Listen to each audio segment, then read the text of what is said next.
Mga kabayan, matapos ang halos 3 buwan mula nang masuspinde sa kanyang posisyon, tuluyan ang sinibak sa pwesto itong controversial na mayor ng Banban Tarlac na si Alice Lialgo.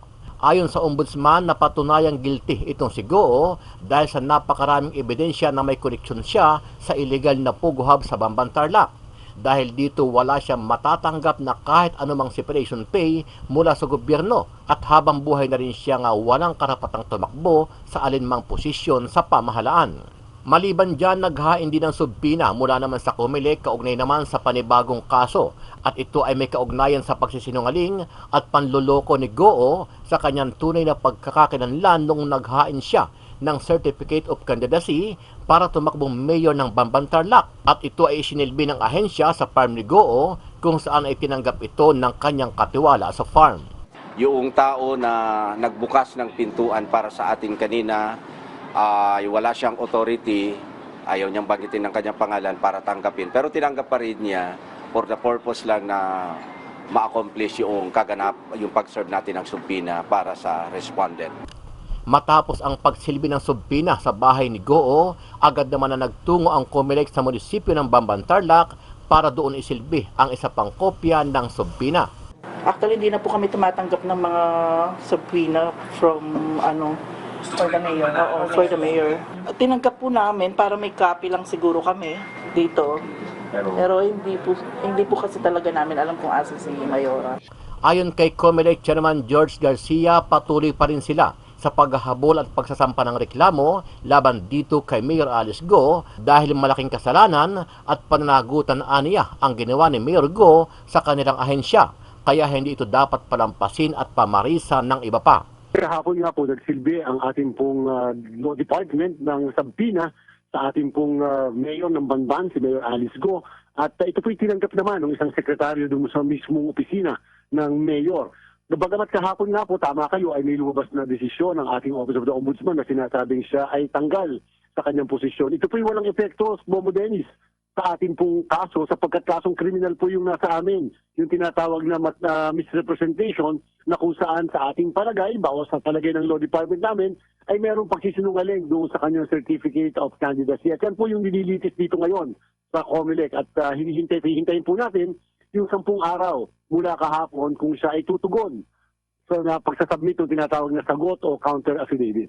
Samantala, isa pang panibagong kaso ang kakaharapin ni Alice Goo matapos sampahan ng tax evasion complaints ng Bureau of Internal Revenue o BIR ang suspendidong alkalde dahil sa hindi nito pagbabayad ng kaukulang buwis matapos magbenta ng kanyang ari-arian at shares sa Baofu Corporation.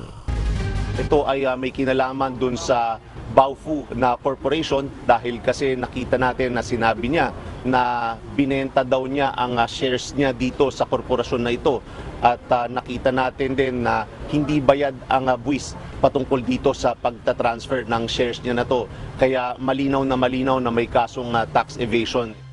The BIR has the basis to file. I am sure that they will not file a case that has no basis, and they reviewed it thoroughly, I suppose. I would presume, and it will have to be decided by the prosecutors. Dahil sa pagsibak kay Mayor Alice Goo, agad namang pinalitan ng DILG ng acting mayor ang munisipyo ng Banban Tarlac para maituloy nito ang mga proyekto at nakabinbing trabaho ng sinibak na alkalde. We go by succession. However, kung wala ang mayor, it should be the vice mayor. Pero ang mayor ay suspended ng 3 buwan. So ang problema kung suspended siya ng 3 buwan, sinong pipirma sa mga pasweldo, kuryente, tubig, sa mga kinakailangang permit. So maglalagay muna kami ngayon ng uupo ng 3 buwan dahil after 3 months, uupo na po yung mayor. That's succession now. Nangako naman ang acting mayor na gagampanan niya ang kanyang trabaho sa loob ng 3 buwan para bumalik sa normal at makuha ang tiwala ng taong bayan sa kanilang syudad na minsan nang nadamay sa controversial na issue. Sa ngalan po ng munisipyo ng Banban, ako po nalulungkot sa nangyari sa aming bayan. Sa kabila po nakilala ang bayan namin sa ganitong pamamaraan. Pero rest assured po ng trabaho ko bilang acting mayor ay gagawin ko po. Ano man po yung naantalang proyekto ng former administration, lalo ko pong pagsisikapan nagawin ko yung tungkuling iniatang sa akin ng gobyerno. Ano ang masasabi mo dito, kabayan? Sama-sama nating panoorin ang buong video at pakicomment nyo po ang inyong mga reaksyon at sariling opinyon. Pero bago yan, muli po ako nag-iimbita sa mga hindi pa po nakasubscribe sa ating channel na Kabayan News PH, pakipindot po ang subscribe button at pakiclick na rin ang notification bell para lagi kayong updated sa mga bagong upload natin na legit at napapanahong balita. Maraming pong salamat. 2 buwan matapos suspindihin ng ombudsman si Alice Guo bilang alkalde ng Bamban, Tarlac, ngayong araw, tinuluyan na siyang matanggal sa kanyang pwesto. Nagdesisyon na kasi ang ombudsman na i-dismiss na siya bilang alkalde ng Bamban. Hindi na rin siya pwedeng humawak ng alinmang posisyon sa pamahalaan. Bas 25 pahinang desisyon, guilty kasi si Guo sa grave misconduct dahil sa koneksyon niya sa Philippine Offshore Gaming Operator o POGO Hub sa Bamban. Giit ng ombudsman, ang isang public official ay hindi dapat kumilos ng pansariling interes habang nagseserbisyo sa publiko. Dahil naman sa desisyon, hindi na rin makakatanggap ng anumang benepisyo si Guo sa kanyang pagseserbisyo. Matatandaan na nag-ugat ang desisyon ng ombudsman mula sa petisyon ng Department of Interior and Local Government na matanggal sa pagka-mayor si Guo. Sabi naman ng Office of the Solicitor General na may inihain naman na quo warranto petition laban kay Guo para matanggal siya sa pwesto. Hindi naman mababaliwala ang kanilang petisyon dahil maaari pa rin umapila ang kampo ni Guo sa lumabas na desisyon at ang target naman nito ay hindi makatakbo sa anumang posisyon sa gobyerno si Guo. Samantala, ang Commission on Elections naman tuloy din anya ang paghabol kay Guo, hindi naman dahil sa koneksyon niya sa POGO, kundi dahil naman sa posibleng pagsisinungaling niya sa kanyang Certificate of Candidacy noong 2022 na siya umano ay Pilipino. Inihain ng COMELEC sa mismong farm ni Guo ang sabina ngayong araw para sa reklamong misrepresentation. Pero no-show ang alkalde. Yung tao na nagbukas ng pintuan para sa atin kanina, wala siyang authority, ayaw niyang banggitin ng kanyang pangalan para tanggapin. Pero tinanggap pa rin niya for the purpose lang na ma-accomplish yung pag-serve natin ng subpoena para sa respondent. Sunod nilang pinuntahan ang munisipyo ng Bamban at dito tinanggap ang subpoena pero giit ng mga tauhan roon, hindi nila alam kung maipapadala ba ito sa mayora. Actually, hindi na po kami tumatanggap ng mga subpoena from For the mayor. Oo, for the mayor. Tinanggap po namin para may copy lang siguro kami dito. Pero hindi po kasi talaga namin alam kung asa si Mayora. Kahit di personal nakuha ni Guo ang sabina, kinokonsidera pa rin na formal na niya itong natanggap. Simula bukas, bibigyan ng 10 araw si Mayor Alice Guo para sagutin ang sabina na inihain laban sa kanya. Sakali namang hindi siya sumagot, tuloy pa rin ang paggulong ng reklamo. Sa ngayon, wala pa namang tugon ang kampo ni Guo sa desisyon ng ombudsman at pati na rin sa sabina na isinilbi sa kanya ng COMELEC.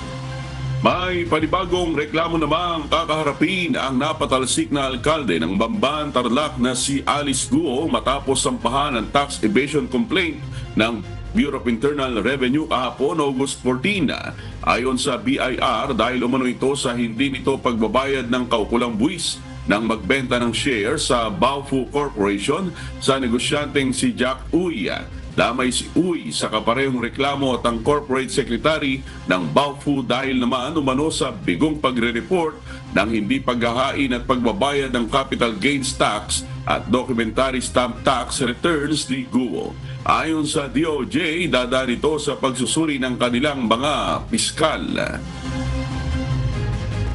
Ito ay may kinalaman dun sa Baofu na corporation dahil kasi nakita natin na sinabi niya na binenta daw niya ang shares niya dito sa korporasyon na ito at nakita natin din na hindi bayad ang buwis patungkol dito sa pagta-transfer ng shares niya na to.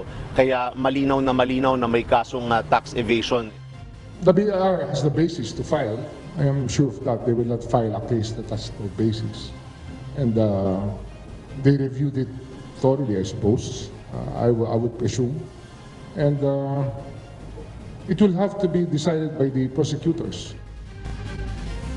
Sagot naman ng abogado ni Guo, wala pa silang natanggap na notice pero maghahain din sila ng pleadings kapag natanggap na nila ito. May bago ng alkalde ang bayan ng Bamban, Tarlac kapalit ng inalis na si Alice Guo. Nanumpa na sa harap ni Department of the Interior and Local Government Secretary Benhar Abalos si Municipal Councilor Iranio Timbang bilang acting mayor ng Banban. Ayon kay Secretary Abalos, si Timbang ay uupo sa pwesto sa loob lamang ng 3 buwan. Ngayong umaga, nasaksihan natin ang panunumpa sa tungkulan ng ating acting mayor for 3 months ng Bamban Tarlac, si acting OIC Mayor Timbang. Okay. After 3 months, yung vice mayor po ay natatapos ang suspension at ibang mga konsihal sa kanila. Paliwanag ng kalihim, hindi nakapwesto ang vice alkalde dahil kasama ito sa mga nasuspende ng 3 buwan. We go by succession. However, kung wala ang mayor, it should be the vice mayor. Pero ang mayor ay suspended ng 3 buwan. So ang problema kung suspended siya ng 3 buwan, sinong pipirma sa mga pasweldo, kuryente, tubig, sa mga kinakailangang permit. So maglalagay muna kami ngayon ng uupo ng 3 buwan dahil after 3 months, uupo na po yung mayor. That's succession now. Sinabi ni Secretary Abalos na layon ng pagpupwesto kay Timbang na hindi maapektuhan ang serbisyo sa publiko sa bayan ng Banban. Importante tuloy-tuloy ang serbisyo ng munisipyo po ito. Kung kaya sa ngayon ay inuna po namin si Acting Mayor Timbang, pero ako na po ay nagpagawa ng isang memorandum na kung saan ay ayon sa MC 2019-21, tayo po ay nagtayo ng screening committee para punuin yung iba. Nangako naman si Timbang na gagawin ng maayos ang kanyang trabaho at itutuloy ang mga nabinbing proyekto ng bayan. Sa ngalan po ng munisipyo ng Bamban, ako po nalulungkot sa nangyari sa aming bayan. Sa kabila po nakilala ang bayan namin sa ganitong pamamaraan. Pero rest assured po ng trabaho ko bilang acting mayor ay gagawin ko po. Ano man po yung makanaantalang proyekto ng former administration, lalo ko pong pagsisikapan na gawin ko yung tungkuling iniatang sa akin ng gobyerno. Nanawagan naman ang suporta si Secretary Abalos sa ibang opisyal ng Banban Local Government. Alam ko naman na of course maraming suporta si Mayor Go. Ang sa akin lang ay sana galangin po natin ang desisyon ng korte dahil alam naman natin na ang isang bansang demokrasya ang basihan nito at parati ang hustisya, no? At ang hustisya ang basihan ng batas. Ito'y dumaan sa proseso, sana galangin na lang po natin ito. Paalala ni Secretary Abalos sa mga local chiefs executive na maging responsable at naway maging babala ang nangyari kay Guo. Maging mapanuri tayo. Look at the local government code. Yan po ang batayan ng kapangyarihan at responsibilidad. And of course, magiging liability ng isang local chief executive. Si Guo ay inisyuhan ang dismissal order ng Office of the Ombudsman matapos na mapatunayang guilty sa kasong grave misconduct. Unang-una, Mr. Chairman, nais po namin maki-update dahil may nangyaring mga development.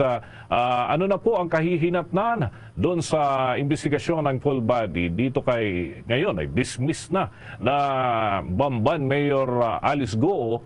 Ngayong tuluyan na po siyang tinanggal ng Office of the Ombudsman. Ano po ang gagawin ng full body doon sa inyo pong sariling investigasyon?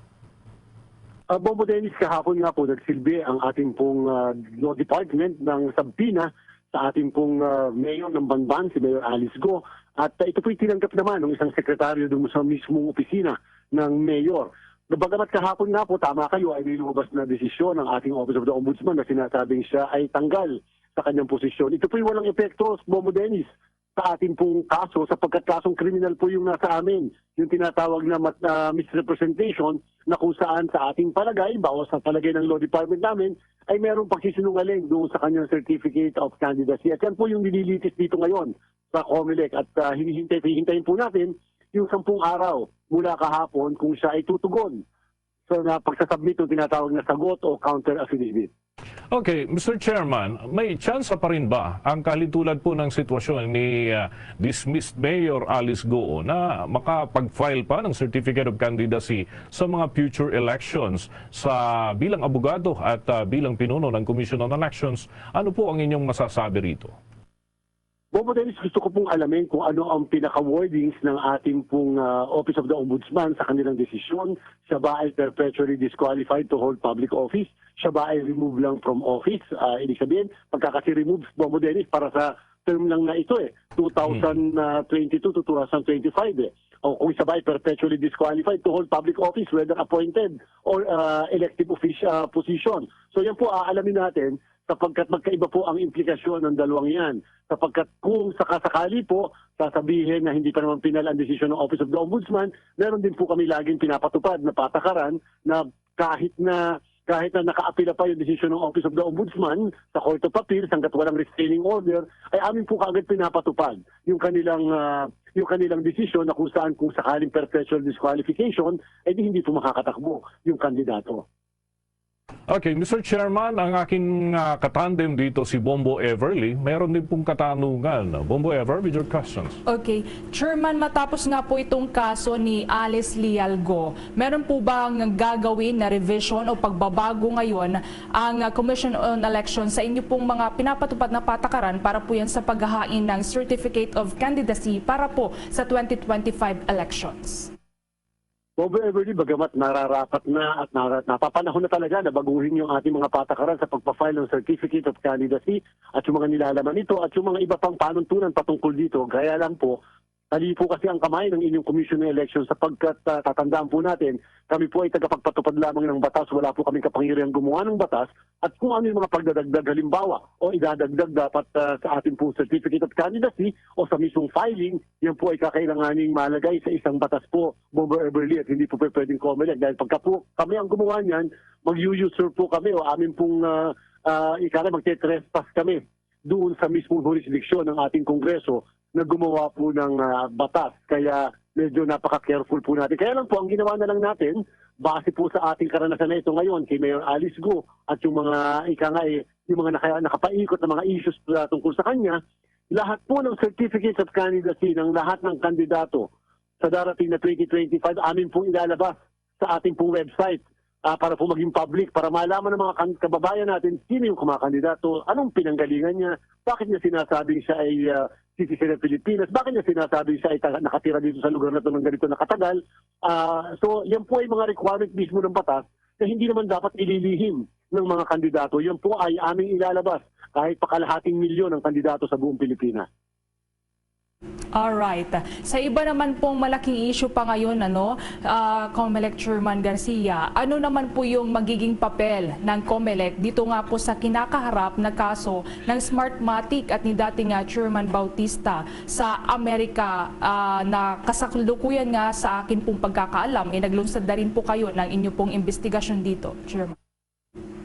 Bagamat Bobo Everly, dapat wala kaming pakialam, wala po kaming partisipasyon dyan sapagkat ang kaso po kasi ay money laundering and therefore meron po kasi napakabigat na kaso ng batas na money laundering o anti-money laundering ng Amerika na talagang pinapatupad nila ng sobrang higpit. Kaya lamang po nakakabagabag at saka po medyo tayo ay nag-worry sapagkat may mga nabanggit po kasi doon, Bobo Everly, Bobo Dennis, doon sa mismong indictment yung na-file na kaso ng US DOJ sa korte na nagsasabi na meron daw pong rigged bidding na nangyari dito sa ating bansa sa procurement noong 2015-2016. Number 2, meron daw pong pag-jack up ng presyo ng $60 per machine nung mismong procurement na yon. At ang pinaka-importante, meron daw pong binayad na VAT ang COMELEC na 7%, which is more or less, Bombo Dennis, Bombo Everly, mga 700 million yan eh. 500 to 700 million, kinukumpute pa po namin sa kasalukuyan. Bakit ka magbabalik o bakit mo ibibigay sa dati naming provider yung mismong 7%, ganong tax-free o VAT-free ang COMELEC. Pati nga po customs duties, wala po kaming babayaran. So bakit natin ibinigay? At ang sabi po ng batas, bilang panghuli, dapat 12% talaga kung VAT. 0 to 12% lang po yun. bakit may naiwan sa aming 5% at ano yung 7% na binigay namin? Napakalaking bagay po yan. Daang milyon po yan kasi Bombo Dennis at Bombo Everly, kung kaya hindi ko pwedeng basta palagpasin lang ng Commission on Election. Okay, finally, Mr. Chairman, anong plano naman ninyo doon sa naglalabas ng mga impormasyon na hinggil doon sa offshore bank accounts? Balak nyo ba ang buweltahan ito ng kaso, Mr. Chairman? Alam niyo po talaga, Bombo Dennis, nakakarimarim sapagkat sobra po kasi ang pagsisinungaling, sobra po kasi ang pamimeke ng mga dokumento, talagang tahasan. Lahat na po ng bangko nag-issue ng certification na walang ganong klaseng account, walang ganong klaseng account name, and therefore tayo po hindi makapaniwala kinikilabutan sa pangyayaring yan. Pero ang akin po, Bombo Dennis at Bombo Everly, maghihintay po ako ng findings report ng National Bureau of Investigation. Kasama na po ang Anti-Money Laundering Council at upang malaman natin ano pa talaga mga punot dulo at para naman po walang question sa issue ng mga ebidensya na pwede magamit kung sakasakali magsasampa po tayo ng kaso. Gusto lang po natin na nakapokus muna rin tayo sa ating paghahanda sa 2025 super election year sapagkat ayaw po natin tayo nadidisturbo o yung ating pong paningin at ating pong focus ay nawawala dito sa gagawin nating halalan. With that, maraming salamat, Mr. Chairman, at good luck pa rin sa mga trabaho ninyo dyan sa Commission on Elections.